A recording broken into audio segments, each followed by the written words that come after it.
He had exactly $1 left. His son was hungry, his boots had holes, and he hadn't heard back from the dozen job applications he sent last week. But when the woman in front of him at the cafe counter realized her card had been declined and looked ready to cry, he didn't even hesitate. "Here," he said, pushing his last crumpled bill forward. "It's just coffee." He didn't know her name. Didn't know that she'd walk into his job interview the next morning as the CEO, and she remembered everything. Before we dive in, drop a comment with where you're watching from, and don't forget to hit subscribe for more videos like this. Let's begin.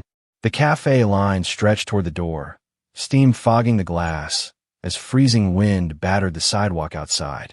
Lucas Hayes shifted from one sore foot to the other, cradling his 5-year-old son, Evan, against his shoulder. The boy's jacket was too thin for December, and his cheeks were flushed red from cold.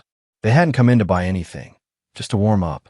But Evan had spotted the pastries, and Lucas, despite every instinct, every dollar counted, had promised his son he'd try to get him something small. Maybe half a muffin if he could find some spare change buried in the car. Instead, as the line inched forward, a soft voice caught Lucas's attention. "Wait," its saying declined. A woman in her early 30s stood at the front, holding a tall latte cup. Her hair was sleek but windblown, her hands trembling slightly. She wore a tailored pant and shirt combo under a long wool coat, but her face was flushed with embarrassment. Lucas stepped closer, eyes darting to Evan, still sleepy in his arms. "Ma'am," he said gently, "if it's just the coffee, I can, here." He pulled the last crumpled dollar from his back pocket and placed it on the counter. The barista blinked. The woman turned slowly. "You don't have to do that," she said, stunned. "You don't even know me." Lucas smiled, tired but genuine. "Don't need to. Just looks like you're having a morning." She stared at him for a heartbeat longer, then nodded slowly. Thank you." Seriously. Lucas tipped his head and shuffled Evan to the side, ready to leave with empty hands. But the woman turned back, as if she wanted to say more, then stopped herself. She didn't ask for his name. He didn't ask for hers. And by the time Lucas reached his car, the moment was already fading, buried beneath worries about job interviews, rent, and the cold that was settling in his chest like concrete. What he didn't know was that the woman, Madeline Carter, wasn't just anyone. She was the CEO of Halverson Tech, the same company Lucas had applied to 2 days ago, and she hadn't forgotten his face. The next morning, Lucas woke up to the sound of his son coughing, a deep, wet rattle that scared him more than he let on. They were still parked behind the gas station, in a corner of the lot where the night manager pretended not to see them. The car was freezing, the windows fogged. Lucas rubbed Evan's back and whispered, "We're going to figure this out today, buddy. I got an interview." He splashed bottled water over his face in the side mirror, smoothed down his wrinkled shirt, and changed Evan into his cleanest clothes. The kid smiled faintly through the sickness. Lucas pressed a forehead kiss to him and left him with the old tablet that still ran Disney videos, just enough charge to last an hour.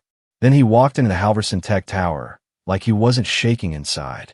The receptionist glanced at his name, then motioned him toward the elevators. 7th floor. Interview room 7. Lucas adjusted his fraying tie and stepped in. The lobby smelled like fresh wood polish and money. A young man with slick hair and sharper eyes gave him a glance that made Lucas instantly feel like an imposter. But he kept going. Inside room 7, he was greeted by 2 people, a woman in a beige blouse with a clipboard, and a man in a blue blazer who barely looked up from his tablet. "Lucas Hayes?" the woman asked. "Yes, ma'am," he said. "We'll keep this brief," she added, checking the time. "You applied for the junior technician role. We've reviewed your background." Lucas nodded once, careful. "Yes, I've done mechanical work most of my life. Ran diagnostics, circuit testing, some automotive systems. I know it's not formal education, but..." The man cut him off. "We get dozens of applicants a week. What makes you think we take a risk on someone with no degree, no certifications, and no current address on file?" Lucas's throat tightened. He could lie. Say the address was being updated. Say he had just moved. But the truth pressed heavier in his chest. "I'm between places," he said quietly. "But I can work. Harder than most. And I learn fast." The woman looked at the man, a silent exchange. "Thank you, Mr. Hayes," she said, emotionless. "We'll be in touch." Lucas stood, numb. He wanted to scream, fight, say he could prove himself. But he only nodded, walked out, and swallowed the burn in his eyes. In the hallway, he passed another room where voices echoed through the glass. A boardroom, a presentation, laughter. He didn't notice the woman sitting inside, sipping coffee quietly, her gaze flicking toward the glass at the exact moment he passed by. Madeline Carter froze mid-sentence. Was that? Her assistant leaned closer. Ma'am. But Madeline was already rising. Excuse me, she said, stepping out of the boardroom. Her heels clicked down the hallway fast. When she reached the elevator bay, Lucas was just stepping in. She caught the door. Lucas. He turned, startled. Yeah. Madeline didn't smile. She didn't explain. She simply stepped in with him and hit the emergency stop. Lucas blinked. I'm sorry, did I? You're the guy from the cafe, she said, her voice low. He hesitated. Oh, yeah. I didn't even catch your name. Madeline, she said. Madeline Carter. Something flickered in his eyes. That name. Where had he? And then it clicked. You run this place. She nodded. He stepped back slightly, ashamed. I didn't mean to. I didn't know. That coffee, I didn't do it for. I know, she said gently.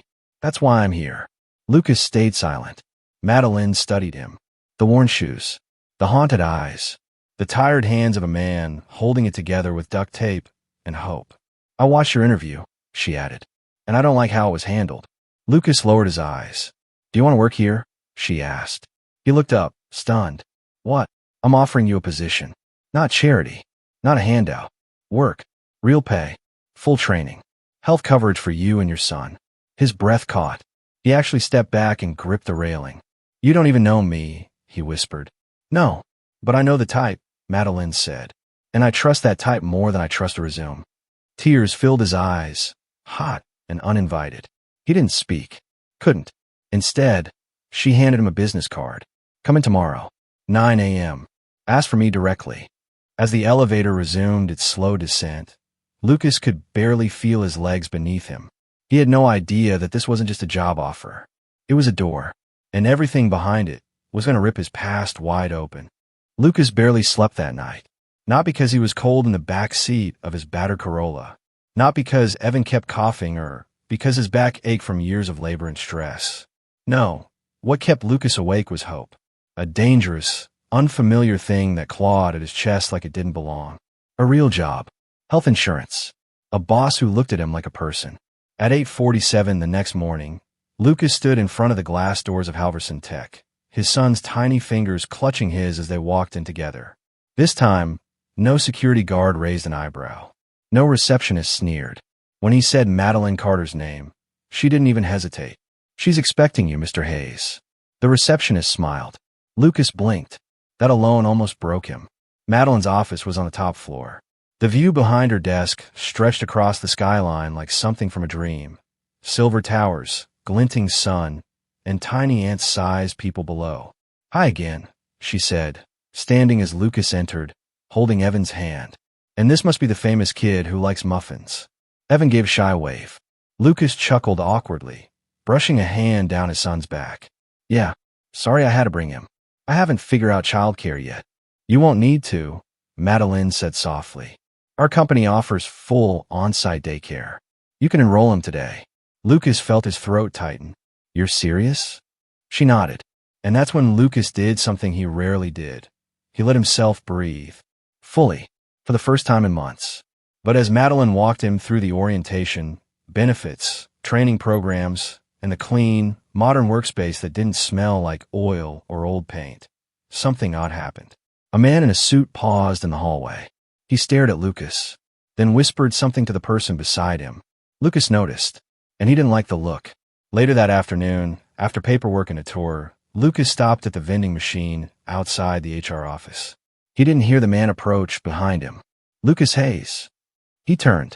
The man had a familiar face, lean, sharp eyes, salt and pepper hair, but something about him was off. Calculated. Yes. Lucas said, cautious. The man's smile was fake. Name's Mark Edison, executive director. I knew your name sounded familiar. Lucas frowned. Do I know you? Not me, Mark said, but I knew your father. Lucas froze. The name sliced through him like a blade to the gut. He hadn't heard anyone mention his father in over a decade. Mark leaned in. He worked here once, long before Madeline took over. Let's just say things didn't end well. Lucas's heart thudded. I'd keep that in mind, Mark added with a smirk. Not everyone upstairs believes in redemption stories. And just like that, he walked away. Lucas stared after him, jaw clenched. He didn't want to think about his father, about what had happened, about the fire. But the past has claws. And sometimes, the people who remember it don't want to let go. That night, as Lucas tucked Evan into the cot provided in the staff overnight center, he sat in the dark and stared at the ceiling. This wasn't just a job anymore. It was something else. Someone didn't want him here. And something about his father's past was still poisoning the air. Lucas didn't sleep that night. He stared at the ceiling in the company's overnight suite, the ticking of the wall clock syncing with the rising pulse in his throat. He could hear Evan breathing softly in the cot next to him, a small comfort in the growing tide of unease. Your father used to work here. Things didn't end well. Mark Edison's words echoed like poison. Lucas had spent years burying that chapter of his life. The fire, the disgrace, the night everything his father built had turned to ash, literally. His father had worked maintenance at Halverson's old warehouse facility. One night, an electrical fire broke out. The investigation pinned it on him. Negligence, they claimed. But Lucas knew the truth. He just didn't have the proof. And no one had ever believed him. Not even when his father disappeared 2 weeks later without a trace. At 7:42 the next morning, Lucas was already on the rooftop, leaning against the railing of the employee terrace, watching the fog roll off the city like it was hiding secrets. Madeline joined him silently, holding 2 coffee cups. Rough night, she asked gently. He didn't answer right away.